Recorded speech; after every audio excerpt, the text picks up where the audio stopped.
এই ভিডিওতে আমরা আলোচনা করব জাভাস্ক্রিপ্ট ফাংশন প্যারামিটার নিয়ে। তো আমরা জানি যে ফাংশনের মধ্যে বেশ কিছু প্যারামিটার দেওয়া যায়, তাই না? তো সেটা নিয়ে আমরা এখন একটু ডিটেলে জানব। প্রথম কথা হচ্ছে JavaScript function does not perform any checking on parameter values. মানে হচ্ছে আপনি এখানে যে প্যারামিটারগুলো ঠিক করেছেন সেই প্যারামিটারের ভ্যালু কি হবে সেটার উপরে জাভাস্ক্রিপ্ট ফাংশন নিজে কোনো চেকিং করে না। আপনি সেই প্যারামিটারের ভ্যালু হিসাবে যা খুশি পাঠাতে পারেন। চেকিং যদি কোনো কিছু করা লাগে আপনাকে ভিতরে নিজে থেকে করতে হবে। এটা হচ্ছে প্রথম কথা। এখানে বলা আছে earlier in this tutorial you learn that functions can have parameters. এটা আমরা অলরেডি জানি। Function parameters are the names listed in the function definition. এই যে ফাংশনের ডেফিনেশনের মধ্যে আমরা লিস্ট করে দিই প্যারামিটারগুলো, তাই না? Function arguments are the real values pass to the function. Job ইন্টারভিউতে একটা কোশ্চেন করা হয় যে ফাংশন প্যারামিটার এবং আর্গুমেন্টের মধ্যে ডিফারেন্স কি। প্যারামিটার হচ্ছে এই জিনিসগুলো আর আর্গুমেন্ট হচ্ছে এটার অ্যাকচুয়াল ভ্যালু। মানে ধরেন আপনি একটা ফাংশন লিখেছেন, ধরেন ফাংশন এ, হ্যাঁ, এবং সেখানে এ এবং বি না, ধরেন এক্স এবং ওয়াই দুইটা প্যারামিটার আছে, হ্যাঁ, এবং আপনি এখানে রিটার্ন করেন ধরেন এক্স ইন্টু ওয়াই, ঠিক আছে? আচ্ছা, এবং যখন আপনি ফাংশনটাকে কল করেন তখন আপনি কি করেন, এরকম এ ফাংশন এভাবে কল করবেন এবং ধরেন 3 আর 4 দিয়ে কল করলেন। এখানে এই এক্স এবং ওয়াই হচ্ছে ফাংশনের প্যারামিটার, ঠিক আছে? আর এই অ্যাকচুয়াল ভ্যালুগুলো 3 আর 4, এই 3 এবং 4 হচ্ছে এই ফাংশনের আর্গুমেন্ট, ঠিক আছে? যদি আপনি আরেকবার একটা কিছু অন্য কোনো ভ্যালু দিয়ে করেন, ধরেন 33 আর 44 দিয়ে, তাহলে এই 33 আর 44ও সেই ক্ষেত্রে আর্গুমেন্ট, কিন্তু প্যারামিটার কিন্তু এক্স আর ওয়াই আছে। ক্লিয়ার? এই হচ্ছে আর্গুমেন্ট এবং প্যারামিটারের মধ্যে ডিফারেন্স। অনেকে দুটাকে এক মনে করেন, কিন্তু আসলে এক না। Parameter rules. প্যারামিটারের কিছু রুল আছে। JavaScript function definitions do not specify data types for parameters. মানে আপনি যে এই যে ফাংশন ডেফিনেশনে প্যারামিটার যেগুলো আপনি দিচ্ছেন এটার কোনো ডেটা টাইপ নাই। মানে আপনি যে এক্স আর ওয়াই দিয়েছেন, আপনি চাইলে এই এক্স আর ওয়াই এর মধ্যে 3 আর 4 না পাঠিয়ে আপনি একটা পাঠালেন ধরেন স্ট্রিং, আরেকটা পাঠালেন অন্য কিছু, হ্যাঁ? সো আপনি এখানে এক্স আর ওয়াই যে দিচ্ছেন, এই এক্স আর ওয়াই এর কোনো ফিক্সড ডেটা টাইপ নাই, যা খুশি এখান থেকে পাঠানো যায়। এরপরে আপনি কি করছেন সেখানে ভুল হতে পারে, আপনার ক্যালকুলেশন বা কিছু একটা, বাট পাঠাবেন যখন সে কিন্তু কোনো রকম চেকিং করবে না। এই সুমিত, এই এক্স এর ভ্যালু সুমিত হয়ে যাবে, ওয়াই এর ভ্যালু 5 হয়ে যাবে, সোজা কথা। তো যাই পাঠাবেন না কেন সেটাই সে নিয়ে নিবে আর কি। সেখানেই এখানে সেটাই বলা আছে। JavaScript functions do not perform type checking on the past arguments. ওইটাই বললাম যে কোনো টাইপ চেকিং করে না। মানে আপনি এখানে এক্স আর ওয়াই আপনি এক্সপেক্ট করছেন, এখানে যেহেতু গুণ করেছেন আপনি এক্সপেক্ট করছেন নাম্বার, কিন্তু চাইলে কেউ ভুল করে এই দুটাও পাঠিয়ে দিতে পারে, ঠিক আছে? সো তার মানে সে কোনো চেকিং করে না type. JavaScript functions do not check the number of arguments received. মানে কয়টা আর্গুমেন্ট এরকম কোনো লিমিটেশন নাই, আপনি যত খুশি, মানে ধরেন আপনি এখানে 2টা প্যারামিটার এখানে নিচ্ছেন কিন্তু আপনি আর্গুমেন্ট হিসাবে 3টা বা 4টা পাঠিয়ে দিচ্ছেন, তাও সে নিবে, ঠিক আছে? এই হচ্ছে কথা। যেমন আপনি ধরেন এখানে ধরেন আমি এখানে 3, 5 দিলাম, আপনি এটা দিলেন এবং এটা তো কনসোল লগ করতে হবে, তা না হলে আউটপুট আসবে না। সো কনসোল ডট লগ দিলাম এই, এবং আপনি যদি এখানে আসেন দেখেন সে রিটার্ন, আচ্ছা এখানে রিলোড দেই একটু, এই যে 15। সো সে কিন্তু 3 এবং 5 গুণ করে দিয়েছে ঠিকই আপনাকে, কিন্তু 7 আর 8 যে এক্সট্রা দিয়েছিলেন কোনো এরর দেয়নি। সো সে প্রথম 2টা নিয়ে চুপচাপ খুশি হয়ে চলে গেছে, ঠিক আছে? সো এটাই এখানে বলা হয়েছে। Default parameters. If a function is called with missing arguments less than declared, the missing values are set to undefined. মানে হচ্ছে যেমন ধরেন আপনি এক্স এবং ওয়াই 2টা প্যারামিটার নিয়েছেন এখানে এক্স আর ওয়াই, কিন্তু আপনি প্যারামিটার পাঠিয়েছেন একটা, ঠিক আছে? তার মানে ওয়াই এর কোনো ভ্যালু আপনি কিন্তু পাঠাননি, হ্যাঁ? সো তাহলে আপনি এখানে রিটার্ন, প্রথম কথা হচ্ছে রিটার্ন করতে গেলে আপনি ডেফিনেটলি এখানে নট এ নাম্বার পাবেন, কারণ এ হচ্ছে 3, সো এক্স এর ভ্যালু 3, সো এখানে 3 ইন্টু ওয়াই যেটা, সেই ওয়াই এর কোনো ভ্যালু আপনি দেননি, তার মানে সেটাকে আনডিফাইন্ড ধরে নেবে। তার মানে 3 ইন্টু আনডিফাইন্ড, সো কোনো নাম্বার, সে তো গুণফল একটা নাম্বার এক্সপেক্ট করছিল, যার কারণে নট এ নাম্বার দিচ্ছে আর কি রেজাল্ট। এটা আমরা অলরেডি জানি যে নাম্বারের সাথে একটা অন্য কিছু দিয়ে গুণ করলে সেটা আসলে নট এ নাম্বার হয়। সো সেটাই হচ্ছে আর কি এখানে। সো তার মানে সে আসলে এই জিনিসটাকে ডিফল্টভাবে ধরে নিচ্ছে নট এ নাম্বার, এই আনডিফাইন্ড, যেটা আপনি দিচ্ছেন না। সো সেখানে এটাই বলা হয়েছে। আচ্ছা, ECMAScript 2015 মানে ES6 থেকে আপনি চাইলে ডিফল্ট ভ্যালু সেট করে দিতে পারেন যে না, আমি যদি না দেই তাহলে তুমি আনডিফাইন্ড ধরবা না, তুমি কি ধরবা সেটা আপনি চাইলে বলে দিতে পারেন। যে যেমন ধরেন আপনি A3 পাঠিয়েছেন এবং ওয়াই এর আপনি একটা ডিফল্ট ভ্যালু এখানে বলে দিতে পারেন, যেমন ধরেন 5। সো তাতে যেটা হবে, আপনি যদি কোনো কিছু না দেন তাহলে সে ওয়াই এর একটা ডিফল্ট ভ্যালু ধরে নেবে 5। সো আপনি 3 দিয়েছেন শুধু, ওয়াই দেননি, তাহলে সে এক্স এর ভ্যালু 3 পাচ্ছে ঠিকই, ইন্টু ওয়াই এর ভ্যালু সে 5 করে সে আপনাকে 15 দিবে। সো আমি যদি এখানে যাই 15, ঠিক আছে। কিন্তু আপনি যদি এখানে সত্যিকার অর্থে একটা ভ্যালু দেন তাহলে সে 5টাকে ইগনোর করবে, তাহলে সে 21 দিবে। এই যে, সো তার মানে এটা একটা গুড প্র্যাকটিস যে যদি আপনি ডিফল্ট ভ্যালু দিয়ে রাখেন তাহলে আপনার ওই আনডিফাইন্ডের আগের বার যে প্রবলেমটা হয়েছিল ওইটা হবে না। আচ্ছা, সো সেটা একটা গেল। এবার আসি আর্গুমেন্টস অবজেক্ট। আমরা আর্গুমেন্টস অবজেক্ট নিয়ে আগেও দেখেছিলাম যে একটা ফাংশনের মধ্যে তার আর্গুমেন্টস নামে, আমি যদি এই ফাংশনের ভিতরে আর্গুমেন্টস এই শব্দটা দিয়ে আমরা একটা অবজেক্ট পাই, তাই না? JavaScript functions have a built in object called the arguments object. The argument object contains an array of arguments used when the function was called. মানে সোজা কথায় আপনি যদি এখানে console.log, আপনি যদি এখানে আর্গুমেন্টস এটাকে যদি আপনি কনসোল লগ করেন তাহলে আপনি দেখবেন এই যে সেটা একটা অ্যারে অফ অবজেক্ট, হ্যাঁ, এবং সেখানে এই যে 3 এবং 7 আছে। সো আর্গুমেন্ট দুইটা একটা অ্যারে আকারে গেছে, এখানে সেটাই বলা হয়েছে দ্য আর্গুমেন্ট। আচ্ছা, this way you can simply use a function to find the highest value in a list of numbers. যেমন ধরেন এখানে ফাইন্ড ম্যাক্স নামে একটা ফাংশন লেখা হয়েছে। সে কি করেছে, ম্যাক্সের ভ্যালু ফার্স্টে -ইনফিনিটি করে নিয়েছে, তারপরে ফর লুপ দিয়ে যতক্ষণ পর্যন্ত সবগুলো আর্গুমেন্ট শেষ না হয় ততক্ষণ, যেহেতু এটা একটা অ্যারে, আর্গুমেন্টস যেহেতু একটা অ্যারে, সো যতক্ষণ পর্যন্ত আর্গুমেন্টসের লেংথ শেষ না হয় ততক্ষণ পর্যন্ত সে আলটিমেটলি ম্যাক্সিমাম নাম্বার ক্যালকুলেট করেছে এখানে, ঠিক আছে।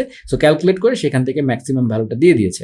সো সে কি করেছে, আর্গুমেন্টসের আই মানে আর্গুমেন্টসের বর্তমান ভ্যালুটা যদি ম্যাক্সিমাম যেটা, সেই ম্যাক্সিমামটা সর্বোচ্চ নাম্বারটাকে সে সময়ের সাথে সাথে সে আসলে আপডেট করছে। সো সেই ম্যাক্সিমাম নাম্বারটা যখন রিচ করে যাবে সেই ম্যাক্সিমাম ভ্যালুটাকে সে আপডেট করবে। -ইনফিনিটি দিয়ে শুরু করেছিল, সো ফাইনালি সবচেয়ে বড় ম্যাক্সিমাম নাম্বারটাই সে রিটার্ন করবে। সোজা কথা এখান থেকে এত কিছু বোঝার দরকার নেই, যেটা বুঝতে হবে যেটা হচ্ছে আর্গুমেন্টস নামে একটা অবজেক্ট আছে এবং আর্গুমেন্টস ডট লেংথের মধ্যে আমরা এই আর্গুমেন্টস তার কয়টা আর্গুমেন্ট আছে সেটা আমরা পেতে পারি আর কি। Or create a function to sum all input values. একইভাবে আপনি একটা ফর লুপ চালিয়ে আপনি সবগুলোর সাম করতে পারেন, এই সবগুলো আর্গুমেন্টের যা যা পাঠাবেন সবগুলোর যোগফল করতে পারেন, ঠিক আছে। সো সেটাই এখানে বলা হয়েছে। এবার পরের অংশে চলে যাচ্ছি। If a function is called with too many arguments more than declared, these arguments can be reached using the arguments object. মানে হচ্ছে, ধরেন আপনি x এবং y দুইটা আর্গুমেন্ট এখানে নিয়েছেন, হ্যাঁ, এবং আপনি এখানে যখন পাস করেছেন তখন আপনি অনেকগুলো পাস করেছেন, ঠিক আছে। সো আপনি কিন্তু শুধু 3 আর 7 সে আসলে চেনে, এখানে রিটার্ন করার সময় সে 21 দিবে, কিন্তু আপনার এই 6 আর 7ও ধরেন জানা দরকার, হ্যাঁ, সেইটা আপনি পাবেন হচ্ছে এই আর্গুমেন্টসের মধ্যে, কারণ আমরা জানি আর্গুমেন্টসের মধ্যে সবগুলো আর্গুমেন্ট থাকে।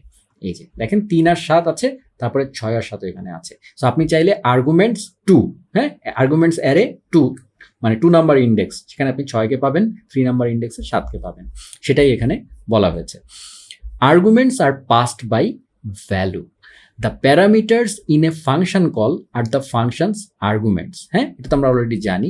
JavaScript arguments are passed by value. The function only gets to know the values, not the arguments' locations. If a function changes an argument's value, it does not change the parameter's original value. Changes to arguments are not visible outside the function. আচ্ছা, so arguments যেগুলো থাকে, হ্যাঁ, সেগুলো কিন্তু passed by value. মানে হচ্ছে আপনি ধরেন এখানে আমি যদি এভাবে বলি, আমি এটাকে বোঝাই কিভাবে আপনাদেরকে, ধরেন let a is equal to 5, let b is equal to 6, ঠিক আছে। এবং আমি এখানে একটা কাজ করি, ফাংশনটা যখন আমি কল করব ধরেন, তখন আমি ধরেন দিলাম এ ফাংশন। আচ্ছা, এখানে তো এ অলরেডি ইউজ করেছি, তাহলে এখানে এক্স আর ওয়াই দেই, ওয়াই। সো এ ফাংশন আমি কল করছি এবং পাঠাচ্ছি ধরেন, আচ্ছা এখানেও যেহেতু নাম এক, ধরেন এম আর এন দিই, ধরেন দিলেও হবে এক্স ওয়াই, আমি ধরেন এম আর এন দিলাম আপনাদের বোঝার সুবিধার জন্য। সো এখানে আমি সরাসরি 5-6 না পাঠিয়ে আমি এই ভ্যালুগুলোকে পাঠিয়ে দিলাম এম আর এন, হ্যাঁ। সো তাহলে কিন্তু আমি এই 5-6 30ই রেজাল্ট পাবো, এই যে 30। কিন্তু আপনি যদি ধরেন এম আর এন যেটা আছে, হ্যাঁ, আপনি এইটাকে মানে এই যে ভ্যালুগুলো যাচ্ছে, এই ভ্যালুগুলো চলে যায়, এই এই এই এম এর মেমোরি লোকেশন কিন্তু চলে যায় না। এখানে সেটাই বলা হয়েছে যে if a JavaScript arguments are passed by value. মানে এখন ধরেন আপনি এখানে এম পাঠাচ্ছেন, আপনি ধরেন কোনো একটা কারণে এই এম এর যে ভ্যালুটা মানে 5, সেটা এখানে গিয়ে এই ফাংশনের স্কোপের মধ্যে যে সে আসলে এক্স হয়ে গেছে 5, ওয়াই হয়ে গেছে 6। এর মধ্যে ধরেন আপনি কোনো একটা কারণে আপনি চেঞ্জ করলেন ভ্যালুটা, ধরেন এক্স ইজুকালটা আপনি আবার এখানে করে নিলেন, ধরেন যা পেয়েছে সেটার সাথে আপনি আবার 5 গুণ করে নিলেন। হ্যাঁ, তাহলে কি হবে, এখানে আপনি পাঠাচ্ছেন যখন তখন 5 আর 6 পাঠাচ্ছেন, 5 আর 6 এখানে যাচ্ছে, 5টা 25 হয়ে যাচ্ছে আগে, তাহলে 25, তাহলে এক্স হয়ে যাবে আসলে 25, তাহলে 25 গুণ 6 হবে আর কি, তাহলে রেজাল্ট কত হবে 6 20 120, 5 6 30, এই যে 150। হ্যাঁ, কিন্তু আপনি যদি এর পরেও console.log m করেন, হ্যাঁ, তাহলে কিন্তু 5ই আছে, এই এম কিন্তু চেঞ্জ হয়নি। আপনি তার মানে হচ্ছে এই এমটাকে যখন আপনি পাঠিয়েছেন শুধু এম এর ভ্যালুটা গেছে, এই এম জিনিসটা কিন্তু পরে চেঞ্জ, মানে এই এম জিনিসটা শুধু ভ্যালুটা গেছে বলে আপনি এটাকে 5 দিয়ে গুণ করেছেন বলে এই এম কিন্তু পরিবর্তন হয়নি, এই এম কিন্তু পরিবর্তন হয়নি। তার মানে শুধুমাত্র 5 এবং 6 গেছে, এম এর লোকেশনটা যায়নি। সো আপনি যখন এর ভিতরে এমটাকে চেঞ্জ করছেন, এটা ফাংশনের স্কোপের মধ্যে চেঞ্জ হচ্ছে, কিন্তু এই সরাসরি এমটা কিন্তু চেঞ্জ হচ্ছে না। তার মানে আপনি যখন পাঠাচ্ছেন তখন আসলে এই এম এবং এন জাস্ট ভ্যালু আকারে চলে যাচ্ছে, এখানে এই এম এর লোকেশনটা কিন্তু যাচ্ছে না, বা রেফারেন্সটা যাচ্ছে না, পয়েন্টারটা কিন্তু যাচ্ছে না। ঠিক আছে, সেটাই এখানে বলা হচ্ছে যে arguments are passed by value. ঠিক আছে, আচ্ছা, এবং changes to arguments are not visible outside the function, মানে এই সেটাই আমরা বললাম যে এখানে যেহেতু আমি আর্গুমেন্টসটাকে চেঞ্জ করেছিলাম, কিন্তু সেই চেঞ্জটা কিন্তু এম এর মধ্যে হয়নি, বাইরে কিন্তু আমরা হয়নি, শুধুমাত্র ফাংশনের মধ্যেই, ফাংশন স্কোপের মধ্যেই এটা সীমাবদ্ধ। আচ্ছা, objects are passed by reference, এটা হচ্ছে ইম্পর্টেন্ট কথা। In JavaScript object references are values, because of this objects will behave like they are passed by reference. ঠিক আছে, if a function changes an object property it changes the original value, মানে হচ্ছে সোজা কথা, এই কাজটাই যদি আপনি এখন এভাবে করেন, যেমন ধরেন কিভাবে বলি, যেমন ধরেন এম যদি এরকম না হয়ে এম ধরেন একটা অবজেক্ট, হ্যাঁ, এবং সেখানে ধরেন এরকম আছে, ধরেন 1 এটা হচ্ছে 4 এবং 2 এটা হচ্ছে ধরেন 5। ঠিক আছে, এটা হচ্ছে এম। হ্যাঁ, সো আপনি ধরেন আমি এন আর দিলামই না ধরেন এখানে, সো আমি এখানে এইভাবে পাঠালাম, মানে এই এমটা যখন আমি এখানে পাঠাচ্ছি তখন এখানে এক্স হয়ে যাচ্ছে আসলে ওইটা, সো এখানে আর ওয়াই তাহলে নিলাম না, এই এর মধ্যে ধরেন, তার মানে এই এক্সটা কি, এই এক্সটা হচ্ছে আসলে এই অবজেক্টটা, রাইট? আপনি এই জায়গাটায় এবার এক্সটা চেঞ্জ করছেন, মানে এই অবজেক্টটাকে এবার চেঞ্জ করছেন, সো আপনি এক্স ডট ওয়ান যেটা মিউটেট করছেন আর কি, আমরা জানি অবজেক্টকে মিউটেট করা যায়, সো এক্স ডট ওয়ান ছিল 4, আপনি সেটাকে ধরেন করে দিচ্ছেন 7। এবং এখানে তাহলে আপনি করছেন ধরেন এক্স ডট ওয়ান ইন্টু ধরেন এক্স ডট টু। ঠিক আছে, সো তাহলে হবে কি 7 ইন্টু 5 মানে 35 আসবে আর কি, এই দেখেন 35 আসবে।